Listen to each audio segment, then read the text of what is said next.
We're joined this morning by our Director General, Mr. Zain Dangle, and we congratulate him on his appointment by Cabinet to this important position.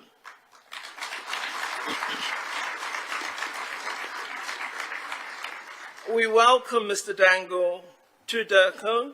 We hope that under his leadership, we will continue to strive to make DIRCO a centre of excellence, and DG, that we will achieve a clean audit in a very short amount of time.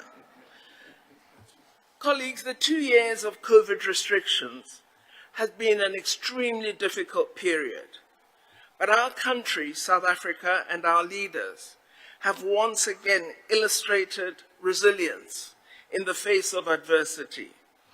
And we've pulled together as a nation to strive to grow our economy and to strengthen our community collaboration and social cohesion. Of course, as a very young democracy, we continue to be a country in transition toward the ideals espoused in our Constitution and to strive to implement our international mandate, fully alert to both the opportunities as well as the challenges. We convene at a time of somewhat tectonic shifts in global affairs, most notably since the Russian Federation forcibly entered, without sanction of the UN Security Council, the territory of Ukraine in February this year. This has altered to a great degree the geopolitical landscape of our global community. We've begun to witness somewhat of a realignment of global power relations in response to the war and seen increased volatility in the global economy. All of these have affected South Africa and its national interests. And we've got to ensure that we learn to successfully navigate these developments. We, along with other non-aligned countries, have sought to assert our independence from the power games of the wealthy nations, seeking not to become embroiled in the politics of confrontation, name-calling, and aggression, but rather to promote a peaceful resolution to the conflict through dialogue and negotiation.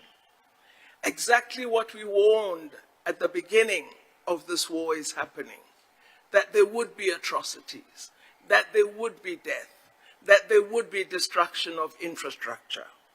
Our President Ramaphosa, conveyed to all key stakeholders that South Africa stands ready to support the peaceful resolution of this conflict with a view to bringing the violence to an end as speedily as possible. We are fully cognizant of the deliberate opposition to our call for peace and negotiations, but we continue to hold the view that, Excellencies, in the end, negotiations will end this conflict. Our approach is in keeping with the approach of members of the non-aligned movement since its creation in 1961, a time when developing countries in Africa and Asia committed themselves to maintaining independent foreign policies and extending the hand of friendship to all countries that reciprocated that friendship. We sought in this way to achieve a balancing of our national interests, and our priority was also to maintain robust trade relations with a plethora of countries with very different ideologies and practices, and to maintain this relationship across a wide political divide. We believe our approach, while being nuanced as necessary, is as valid today as it was then. Of course, we must be clear that our non-aligned position does not mean that we condone Russia's military intervention in Ukraine. We have said that this is indeed a violation of international law. We've always opposed violations of the sovereignty and territorial integrity of member states of the United Nations, in full keeping with the United Nations Charter. We are glad that today so many countries join us in this. We wish they had joined us when we called for the sovereignty of Palestine. We wish they had joined us when we called for the sovereignty of the people of Sahrawi. But they are learning and are now joining us. We hope this will be a standard-bearing approach in future as well. We've also decried the humanitarian disaster that has resulted from the ongoing military operations and have called for the urgent opening of humanitarian corridors and the provision of aid to the civilian population, which, as we had warned, bears the brunt of the suffering when violent confrontation breaks out. We have held these views not just for this war, but with respect to the infringement of the rights of the people of Palestine and many other countries where territorial integrity is not respected. It is clear that the need for a rule-based multilateral system is more urgent now than ever before in our global history. The very essence of the UN Charter is respect for international law, and we believe major powers should not be allowed to violate international law with impunity. What this war has exposed is the glaring double standards of the international community and the propensity they hold for the abuse of the United Nations body. The world has condemned Russia for its actions. It has made and continues to make all attempts to isolate it within the international community and in various fora, and attempted to cause maximum damage to its economy. Of course, imposing crippling unilateral sanctions and placing pressure on multinational companies to withdraw has been unprecedented in post-World War II international relations. We've never seen concomitant actions with regards to other conflicts, including those in which the laws of war and the UN Charter have been breached. We believe there needs to be consistency in the approach of the international community to countries that violate international law. When Israel launched sustained offensive military operations against the Gaza Strip, killing hundreds, flattening homes, burying civilians under the rubble, and devastating the already dilapidated infrastructure in such a small and densely populated area, the world failed to respond in the same way it has on Ukraine. That military sanction has never been met with sanctions, with isolation, with a disinvestment campaign. When the vast majority of Yemeni civilians have been on the verge of starvation as a result of a very violent bombing campaign which has devastated one of the poorest countries in the world, we've heard deafening silence. The list of unjust wars in which big powers have not done what they could is long. But we also are worried at the mainstream media narrative, which has tended to be on the side of the big powers, as they seem to have become part of an orchestrated propaganda campaign, either actively or at times unconsciously. We also, Honorable Excellencies, lament the continued suffering of our brothers and sisters in the countries of Cuba and Venezuela, who've also endured economic stagnation, of their economies. In the case of Cuba, this has been the reality for over 6 decades. It's been our principal policy to support these countries when their economies have been brought to their knees, and to show our solidarity in light of the close bonds of friendship between our two nations. Of course, it's important that we highlight these issues, even given the recent barrage of criticism in the media being leveled against DELCO for our policy positions. It is important that we, as diplomatic representatives, redouble our efforts to explain to the South African public and our friends what drives our foreign policy. We also need our senior diplomats to speak with one voice and defend the government's position on these issues so that we avoid confusion and mixed messaging. I have been quite astounded at the manner in which diplomats represented here in South Africa, or representing their countries in South Africa, have publicly attacked our policy positions in a manner that implies that we are merely a subject to be instructed, something I hope you never do in the countries in which you represent South Africa. We believe that the long-term solution to these global injustices is a complete overhaul of the UN system, as our president has recently argued. The UN Security Council needs to be democratized, as its configuration is representative of the global balance of forces in the immediate post-World War II era, when much of the world was struggling under the scourge of colonialism. 4 of the 5 permanent members of the Security Council were colonial powers when the UN was formed. And the decision-making structure of the Security Council was established in a manner that essentially protects their interests. Our heads of mission must continue to support our call for the democratization of the UN system and the promotion of a true, equal multilateralism.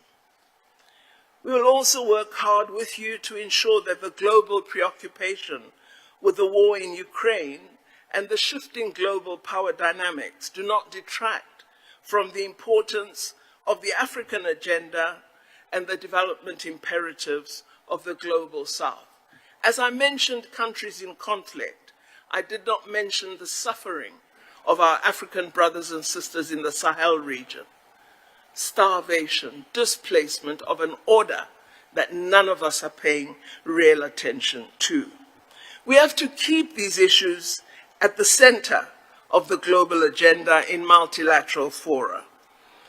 We also must focus on reversing the impacts of climate change, which is having devastating consequences for Africa and the global South. And we must ensure that these imperatives are not eclipsed by geopolitical tensions that emerge from time to time. We must address our national priorities for South Africa, those of responding to the triple challenges of poverty, unemployment, and inequality in our country. Our heads of mission must champion the message that our country is open for business. Economic diplomacy must influence the work of all our missions, and it should not be seen as mere rhetoric. The outcome of our efforts on the ground must result in increased foreign investment and trade. We also need to emphasize in our public statements the role that South African businesses are playing abroad, especially on the African continent. Of course, we are all aware that we don't have all the national revenue that we would want, and that would help us address the myriad challenges that face our country. But our heads of mission must be leaders in finding innovative ways to promote our country to the world. And it starts, dear Excellencies, with portraying a positive image of South Africa when you are both in public and in private. I know you have those private conversations with representatives of other countries, in the countries in which you're located. But when you're whispering together, whisper positive. Don't whisper negative about our country. We must portray to the world that South Africa has what it takes to compete on the world stage. You have to help our president and our government toward rebuilding investor confidence and indicating that South Africa, as a clearly sophisticated and promising emerging market, offers a unique combination of highly developed first world economic infrastructure and a vibrant market. I hope that you engage with prospective investors and take the initiative to personally forge linkages between companies abroad and producers and manufacturers in South Africa. In fact, I've said to the Director General that this is one of the performance elements he will be looking at in terms of how your particular mission is doing. Take advantage of the trend from the pandemic era of digital conferencing to facilitate linkages between South African agriculture producers and importers in your host market. We have over 28 black-owned wine farms in our country that would greatly benefit from the thriving trade in this product, and your efforts would lead to that benefit. I encourage you to regularly meet with your chambers of commerce in the countries you're deployed to and become true economic ambassadors. You need to have a detailed understanding of our initiatives of special economic zones so that you identify and target potential partners abroad and share with them the opportunities that exist in the different sectors in our country. If you fail in this mission of attracting partners to our special economic zones, our zones will be empty nests waiting for the birds to come and roost. I also hope you will support our country and Africa's efforts to establish vaccine production on the continent. I believe you have a critical role in identifying initiatives which will support the President's investment drive and help the President achieve his commitment to raise over 1.2 trillion rand worth of investments in the 5 years of his first term. Our government has already met 65% of its stated target. The fourth investment conference, which took place 2 weeks ago, was a great success and illustrated our country's resilience and showcased many investment opportunities that our country intends to take advantage of. We congratulate the President in being steadfast on this foreign direct investment drive. Of course, we know that with ourselves, with the African continent and many developing countries, the COVID-19 pandemic exposed the weaknesses of our public health system. It's been a wake-up call for the entire African continent. We need to continue to collaborate with partners abroad to ensure the successful vaccination of millions of Africans.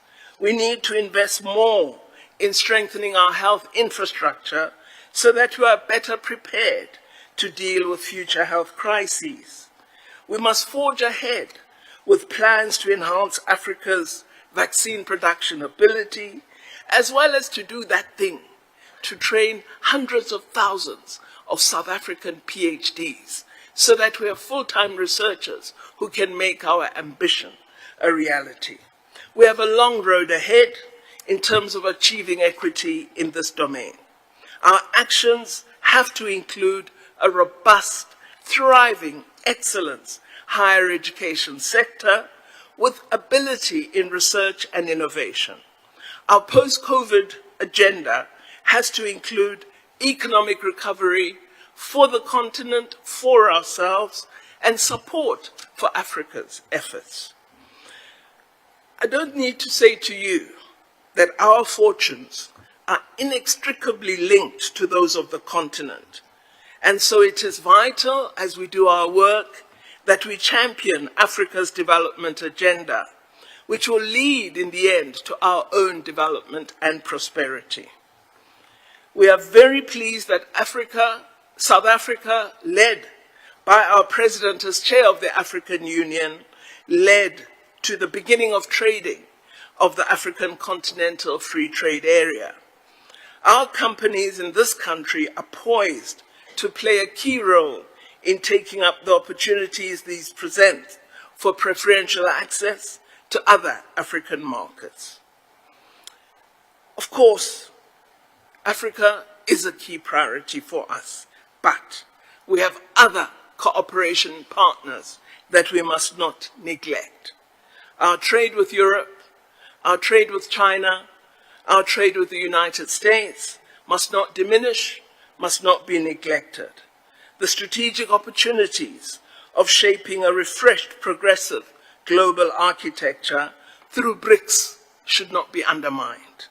And similarly, the immense opportunities in East Asia, in the broader Asia, and in the Middle East must be a firm part of our increasingly complex basket of diplomatic tasks. Any ambassador who believes that their job is easy doesn't understand foreign relations. It's complex, it's nuanced, it's difficult, but you have the ability to carry it through. What these tasks require are astute, strategic, focused, well-informed diplomats, fully cognizant of their value to South Africa. So, you are not the diplomat who will be recalled. You are not the diplomat who will be drunk in some foreign street. You are not the diplomat who will forget your purpose. I believe all of you fit these criteria I have referred to, and I wish you well in your continuing work. Now, allow me to perform the pleasurable task of introducing our president. He always reprimands me not to overdo it, but I want to. Our president, a trained lawyer, an astute businessman, a politician, someone that we hold in high regard and who we hope will achieve this R1 trillion investment for us. Your Excellency, I invite you to address our meeting. Thank you.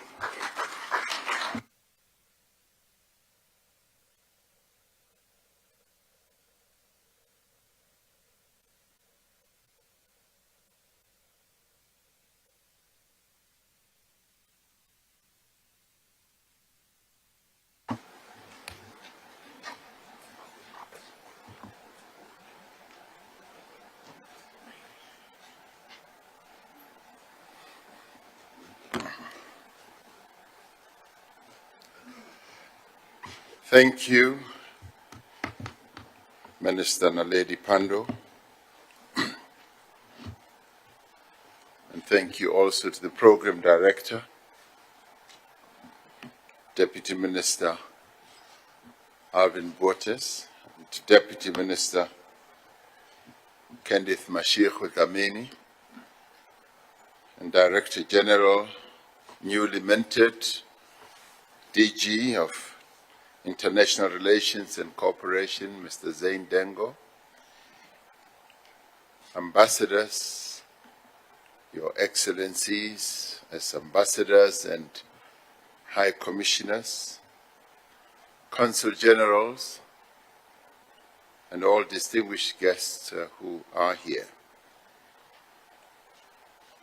I'm really pleased to be in your midst today. It's actually good to be here. As I look around, I see all the familiar faces, many of whom that I see as we visit a number of countries, and when we do meet you in the countries where you are deployed, you look prim and proper and lovely and beautiful and handsome. I mean, handsome some of you. And you're looking exactly like that today. It's really a joy to see you all here collectively. Of course, it's always a joy to see you in countries where you are deployed.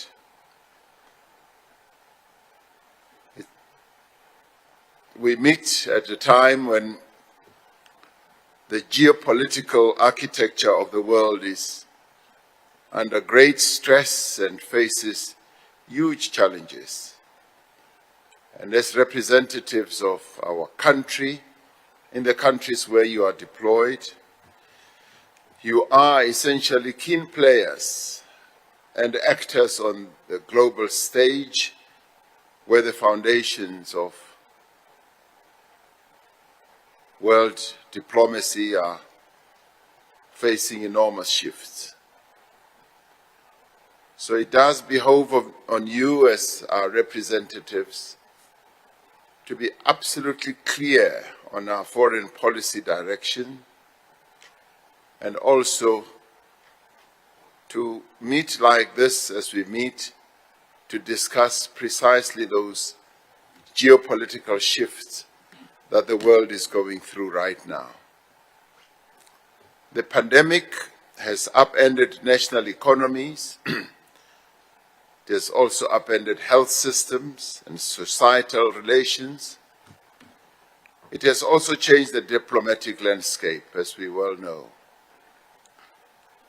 I stand here to thank you all for the incredible work that you've all been doing on behalf of the people of South Africa, representing our country and flying our flag at this trying time.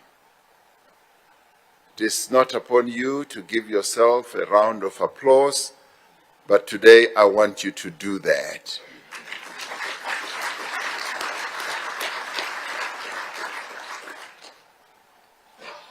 In addition to representing our interests in your host countries, you have had at this very trying time to provide services in emergency situations that was uncertain and rapidly changing. Our thanks in particular go to the missions that had to assist a number of South Africans scattered all over the world when moments of repatriations descended on them, particularly in the early days of the pandemic. Who will ever forget how that plane from China, Hunan, had to come and land in Limpopo, and the entire country's eyes were fixed on that plane which was carrying the South Africans. And thanks once again for the work that was done by our diplomats, not only in China, but in many parts of the country where you had to do real hard work to make sure that we care for those who were engulfed in the pandemic. So thank you once again for all that work. It was dangerous work, but it was essential work. And we thank you for all the work that you did, and I thank you on behalf of the people of South Africa. Over the past 2 years, and at different points, we have been swept up by both undesirable and favorable currents. The global response to the pandemic has seen incidents of narrow self-interest, protectionism, parochialism, and at times even anti-Africanism. At the same time, we have also borne witness to the remarkable acts of solidarity and unity of purpose that we had never expected from a number of quarters around the world. We witness countries coming together to support each other, to access medical supplies, equipment, and different forms of economic relief, especially in developing economy countries. Our missions abroad played a large part in forging these relationships and will need to sustain these relationships in the years ahead. Whatever help our country received and whatever help and assistance our continent received, we know was engineered by the various interventions that many of you had initiated and had built over a number of years. Because all this did not just happen, it happened because our country's representatives have been at work over a long period preparing for eventualities such as these so that we can get the assistance, not only as South Africa, but also as our continent that we received. What has also been remarkable is the resilience and increasing self-reliance that has been forged in the fire of this crisis, particularly on the part of African nations. The AU's coordinated response to the pandemic has significantly advanced the cause of African unity. South Africa was closely involved in this effort as we assumed the chairship of the AU just weeks before COVID arrived on our shores. In the space of just 2 short years, the continent has made remarkable strides in strengthening institutional capacity, being able to have repositioned the CDC and made it an organization or an institution that is respected around the world. We also achieved remarkable results in building health system resilience and in advancing the case for the localization of life-saving medical supplies. What we can perhaps be proudest of is the principled stance that our country has taken on the issue of equitable access to COVID-19 vaccines. It was South Africa, alongside India, that initially sponsored the proposal to the WTO for a temporary TRIPS waiver to enable countries to produce their own vaccines. This stance has put us firmly as a country on the side of social justice. Also, we were positioned very firmly on principled solidarity and reaffirmed our commitment to progressive internationalism. There are a great many lessons that have been learned from this pandemic. We've learned about the frailties of the global economy. The pandemic has heightened the dire material condition of the world's poor, the world's marginalized, and illustrated just how critical it was for us to make more efforts to overcome global inequality. We've learned also that as African countries, we will not meet the aspirations contained in Agenda 2063 if we are not united and if we do not speak with one single voice. If there ever was a time when our continent was united in approaching a calamity, this was when we approached COVID-19 together as a united continent. And we set out an example that many other continents have looked on to Africa with great envy. We have also realized that we need to develop and produce our own medical supplies, from diagnostics to therapeutics to vaccines and also pharmaceuticals, so that we can strengthen our national health systems and continental health institutions. The pandemic has challenged the notion that richer countries can successfully insulate themselves from the plight or the challenges that developing economy countries face. If the world is to successfully overcome this crisis, the altruism that brought communities and societies together in the early days of the pandemic must deepen as we work to overcome our domestic and global challenges. A little over a year ago, South Africa received its first COVID-19 vaccine shipment. Now, nearly 18 million South Africans are fully vaccinated, nearing about 44%.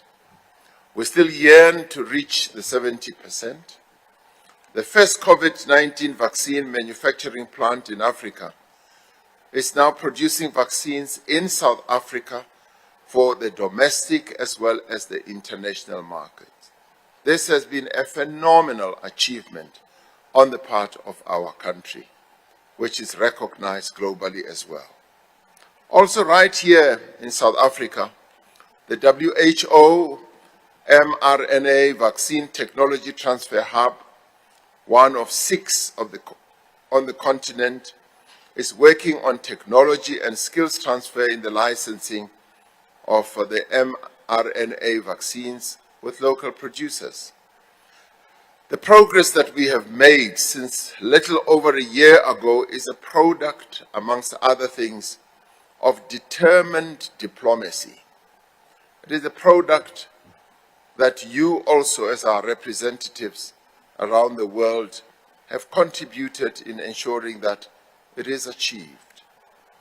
You have taken principled positions as you have explained our position on the WTO TRIPS vaccine waiver, and you did not falter at all. In the course of the pandemic, South Africa's voice on the international stage has been amplified. And I should say we also thank you for the roles that you have played in making sure that our voice is heard in various courts, various centers around the world. So thank you to you as well. In positioning South Africa's diplomacy, the African agenda is paramount, as we all know. The continental response to COVID-19 has given the cause of African unity a new lease of life. Africa has found a new voice that is bold, but also a voice that is unapologetic, where we are able to stand upright and articulate our views, our cause as the African continent. As we look to recovery and reconstruction, I call on you as heads of our mission to use all the diplomatic tools at your disposal to advance the political, the economic and social interests of our country, but of course of our continent as well. The coming into operation of the African Continental Free Trade Area is the singular most important step towards continental economic integration. It is up to us to ensure that this treaty does succeed. Possibly more on us as South Africa, as the most industrialized country on our continent. Our missions must be at the forefront of building networks and being part of the activities that will strengthen the AFCFTA. South Africa has just completed the chairship of the African Peer Review Forum. The African Peer Review mechanism is, as we all know, a critical tool to advance good governance and democracy under the Agenda 2063. But beyond African countries themselves, there is still not enough awareness and not enough recognition of the importance of the APRM and what it has achieved. Even less is known, even in our own country, about South Africa's review processes and our implementation of the recommendations that have flown from our review or being reviewed by our peers as they have analyzed our own country and various initiatives that are underway and what we do. They've put forward recommendations as our peers, and we've been gladly able to implement quite a number of them. We have exposed ourselves to our peers on the continent and enabled and allowed them to look at us very critically. And this is often not known and recognized. Publicizing our successes in advancing democracy, good governance, and human rights must form an essential part of our public diplomacy processes. We must intensify the effort to silence the guns on our continent. We had this as an objective during our chairship of the AU, and of course, as we focused more of our attention during our chairship on COVID-19, this was a task that was not achieved. But fortunately, it has been extended by a number of other years so that we can see how best the continent, and of course with South Africa participating actively in those efforts, that we can silence the guns on our continent. The ongoing conflict in Ethiopia, the insurgency in Cabo Delgado in Mozambique province, the unconstitutional removal of governments in Burkina Faso, in Mali and Guinea show the depth and the extent of the challenges that our continent must confront. Because these are a blight on the image of the continent that has sought to ensure that the guns are silenced and democracy is embraced right from the north to the south and the west to the east of our continent. These developments must encourage us to do more and to act with greater urgency to remove every last vestige of war or conflict from our continent. Peace and stability is vital for development, as we all know, because you cannot really have meaningful economic development and social equity when there is war in your country.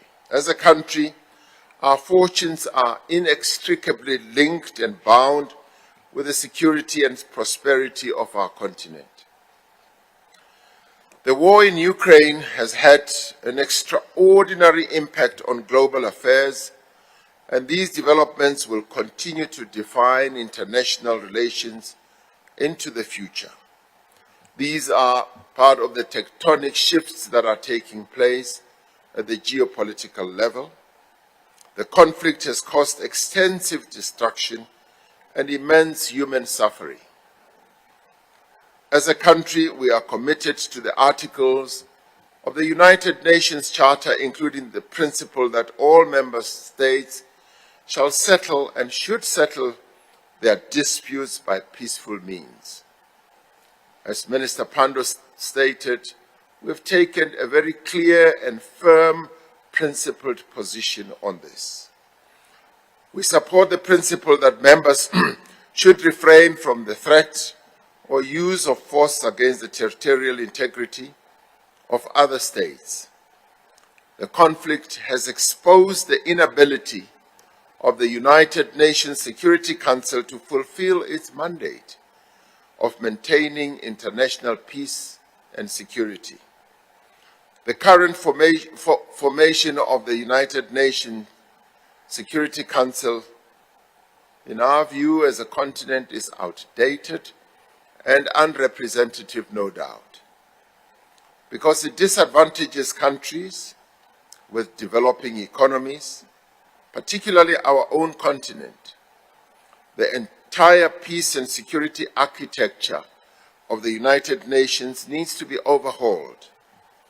Decision-making needs to be democratized so that the Council can be true to its mandate and move beyond the paralysis brought about by a few member states. Powerful countries must no longer be allowed to disregard international law.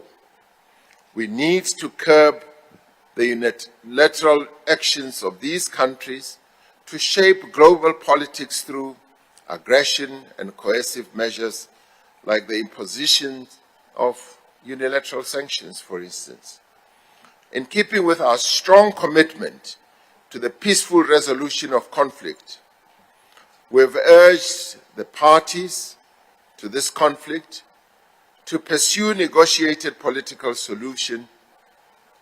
We have encouraged our international partners to consider confidence-building measures that will bring the parties closer together rather than adopt measures that will further alienate the parties and result in the escalation of the armed conflict.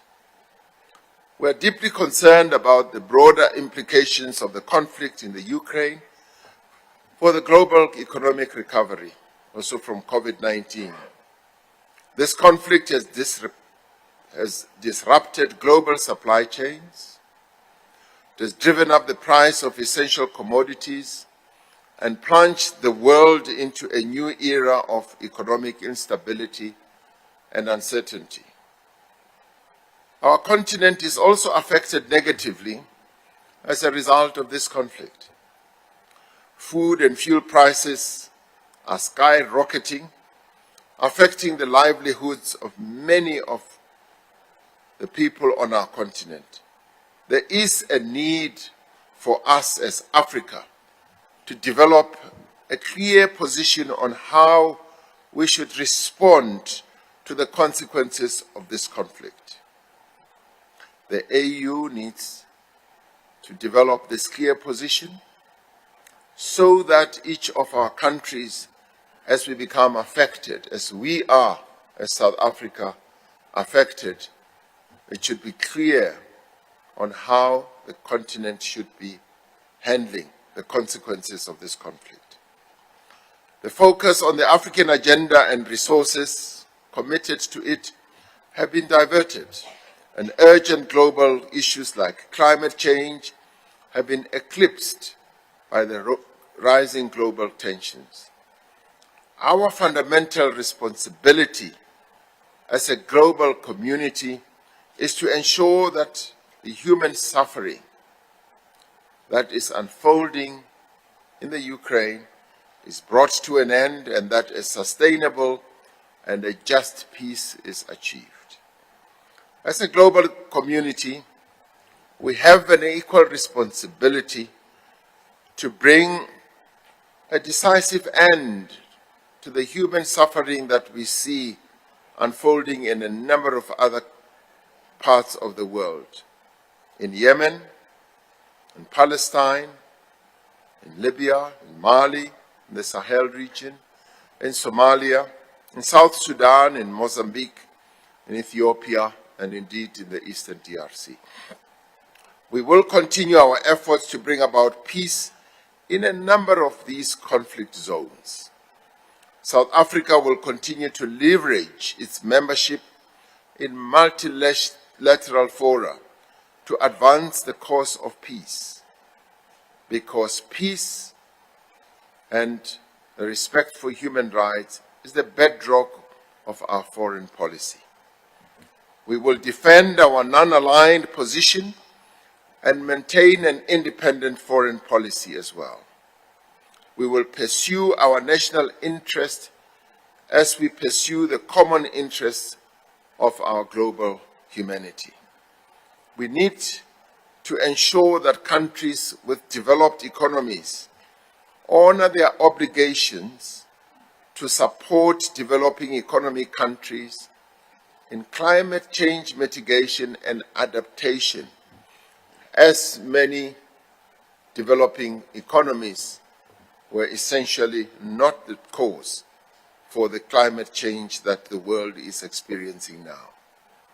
Specifically, we need to encourage more strategic partnerships to mobilize funding for a just transition to low-carbon economies.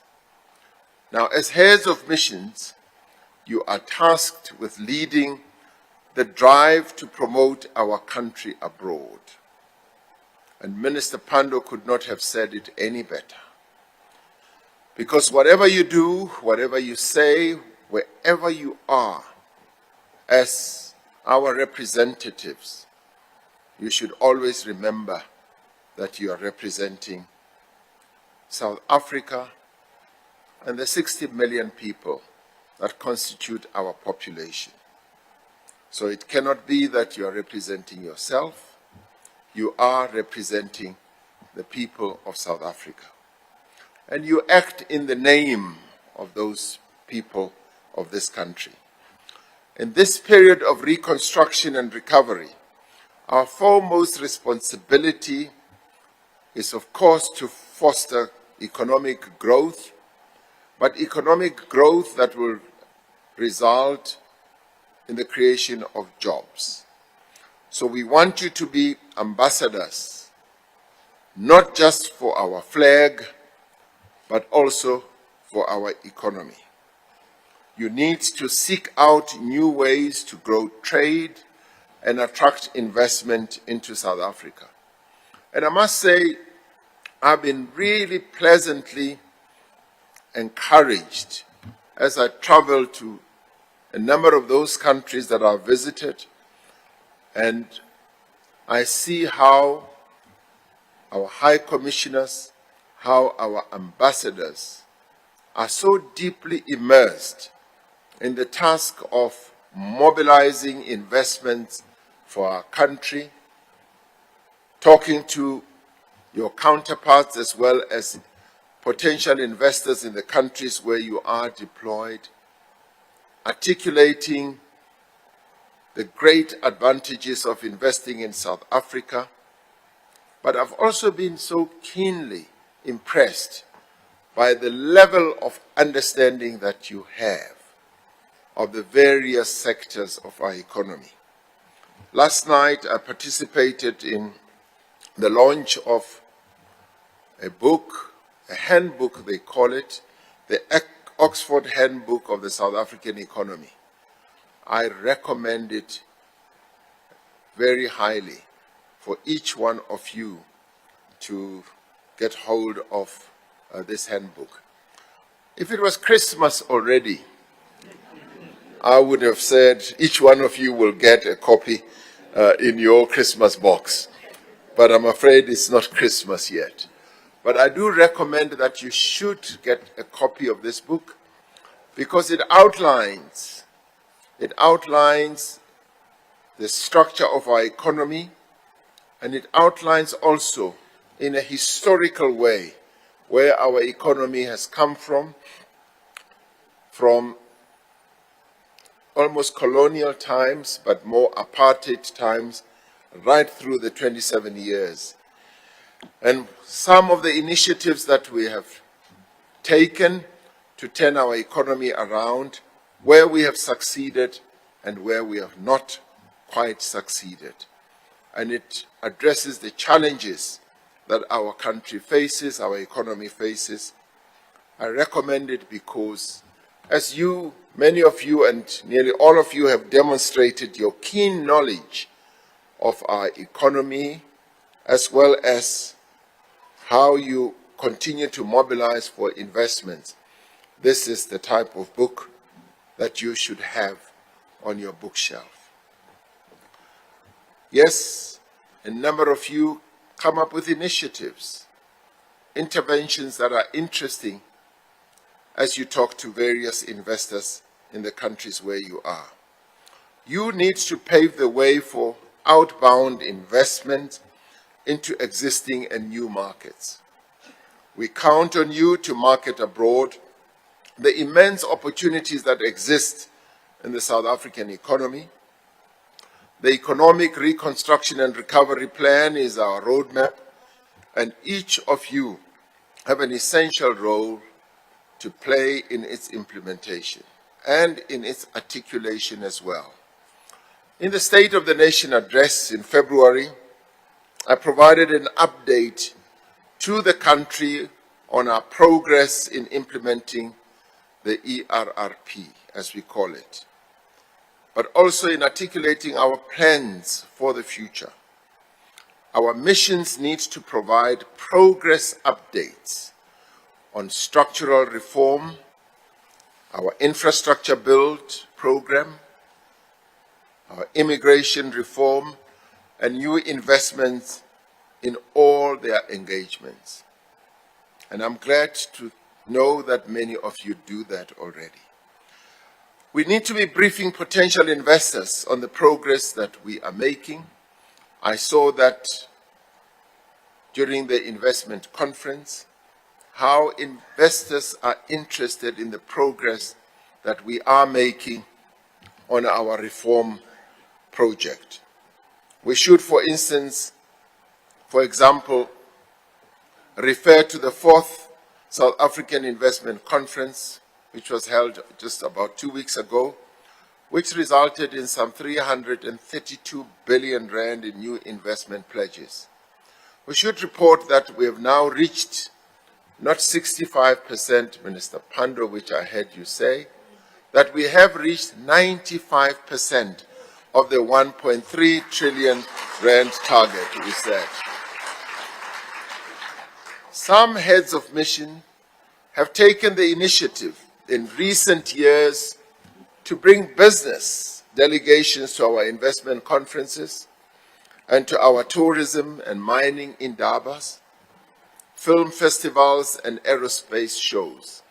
And I want to thank you and congratulate you for that, because this is the type of initiative that we want to see. More than, as I said earlier, being just diplomats, you are also economic envoys. You are envoys speaking on behalf, yes, of the President, but speaking on behalf of the people of South Africa.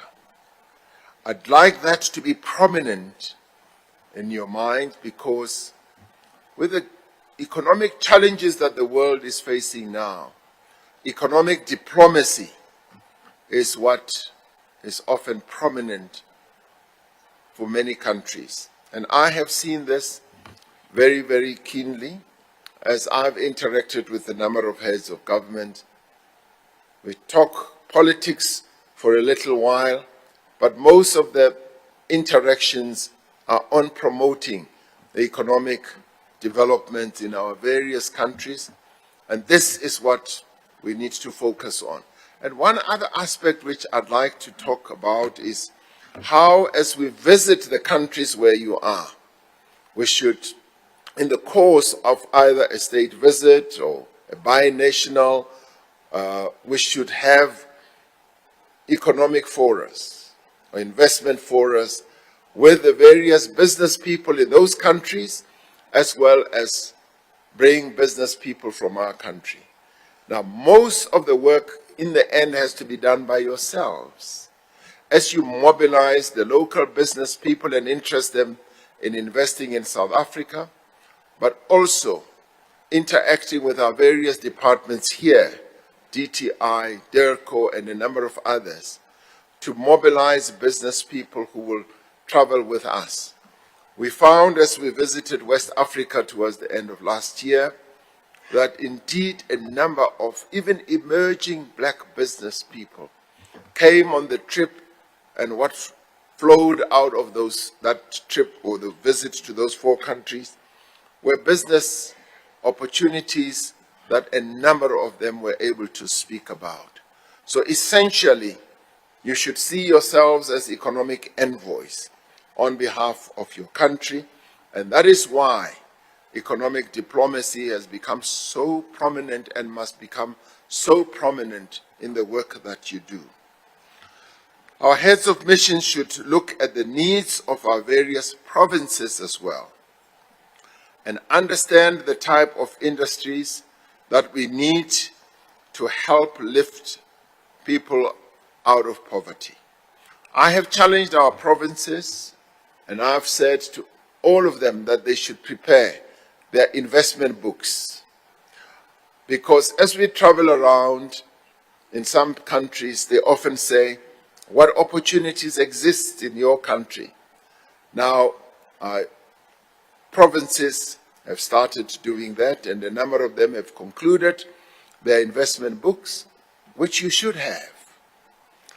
But through the district development model as well, which we have started to implement, we are at the national, provincial, and local government level getting a much clearer position of the economic architecture in each of our provinces, but also at district level. And it is this that you should also get more interested in. In this respect, provinces can rely on the analysis undertaken as part of the district development model to decentralize and diversify our economy. I continue to challenge our provinces and our municipalities that they too must get involved in economic development and fostering growth. And I challenge them to be economic centers, because investments do not take place at the union buildings. Investments take place at the local government level, so that they themselves should create conducive environments for investors to come and invest in our local areas. And local government is the area where we face enormous challenges, as you would know, as we've often articulated. But we are addressing that on an ongoing basis because we want to reposition our local government entities, our municipalities at both local and district level, to be real reservoirs of economic activity. And we are encouraging our municipalities to correct the many things that have not been going well in our various local government areas, so that they become really attractive for investors. Budget constraint or twinning provinces and cities is one way to forge economic relations with countries abroad. And a number of you have already started doing that. You've been advocating for the twinning of various provinces and cities. And of course, we'd like to be more informed so that we have line of sight of all that. But that too encourages investment, because our own provinces and other provinces or states in other various parts of the world often see commonalities between themselves and those provinces that we have in our country, and that fosters economic growth as well. So we do encourage that, but with us having a clear line of sight of the compacts that are arrived at and the various activities that are embarked upon. Budget constraints have impacted on the work of our diplomats, we know that. But this does not mean we have to be any less effective. Yes, budget constraints have affected many aspects of our work, with our national finances hopefully becoming better and better as our tax collection continues to rise. We will most probably see some positive changes that will also help to enhance your work. But as our diplomats, you do need to be more innovative and find ways of practicing your craft. We need to adapt to digital diplomacy and host targeted seminars to sell our country. We need to scale up on public diplomacy efforts, including with South Africans living abroad. I've often heard a number of South Africans saying that they want to invest back in their home country, and those are the ones that we need to mobilize. Some of them are keen, they are willing, They just need to be herded in a particular direction and regain interest and attraction to their country, if not to return, but just to invest in our country. I just returned from Dubai Expo, where I had the opportunity to meet with South African business owner who is doing remarkable work in the hospitality industry. He has created a mini South African marketplace in Dubai, and South Africans just throng to the place that he has created. Of course, it is about commodities that we find in our local stores here, including food. And he says, since we have been so positive about fostering investment in our country, he has found his business rising and rising, but he continues to fly the flag. And he boasts, and I saw it, that with every hamburger he sells, with every rump steak that he sells from South Africa, to whomsoever he puts a South African flag on top of that. So that is fantastic. That's the best way to sell our country. And he sells all manner of things, including chakalaka, including, Iwisa maize and everything. And he brings everything from home right to Dubai. And he has created a mini South Africa precinct in that place. And South Africans working and living in Dubai just throng to this place because it gives them a home feeling. We need to popularize these stories and see how we can craft communications like the successful Homecoming Revolution campaign. Such initiatives can and do make a difference, because ultimately we want all South Africans to be part of our country's development. We are emerging from the dark days of a devastating global pandemic that has also negatively affected us. And if we want to now fully understand how negatively it affected us, we have to think about those 2 million workers who lost their jobs. For 2 million people to lose their jobs within a period of 2 years is quite a mammoth number. Those who stood by us through this time have proven to be solid, dependable partners. This is no small part due to the diplomatic efforts of the men and the women who are in this room today. As we strive for an equitable recovery, we will continue to count on you to be our emissaries for economic growth, just as you helped us to get life-saving equipment and then vaccines. We want you now to bring investments to our country. I wish I could stay here with you all day, but I have to fly to East London, where we are launching from a Japanese automaker a particular line of manufacturing where they've invested a lot of money. So I have to go there. But I do wish you well in the deliberations that you will have here today. Your deliberations during this conference are going to be much more important, possibly much more important than the previous ones, because we have to analyze and also fully understand your own take as our emissaries of what is happening, not only globally, but also in your own countries, because we continue to face challenges that do impact on our own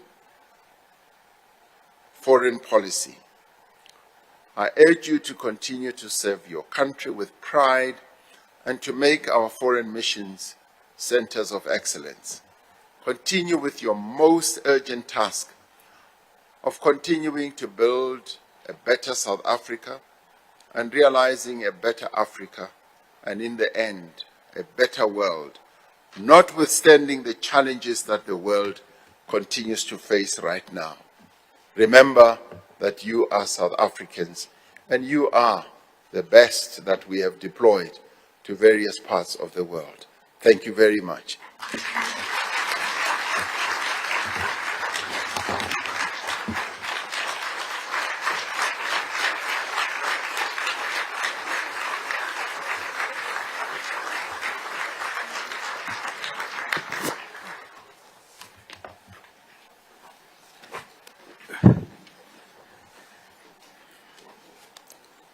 Thank you very much, Your Excellency, the President of the Republic of South Africa. It was indeed illuminating and the blueprint for the recalibration and renewal of our foreign policy and the concomitant responsibility to reposition South Africa. Your Excellencies, the presidential lexicon spoke about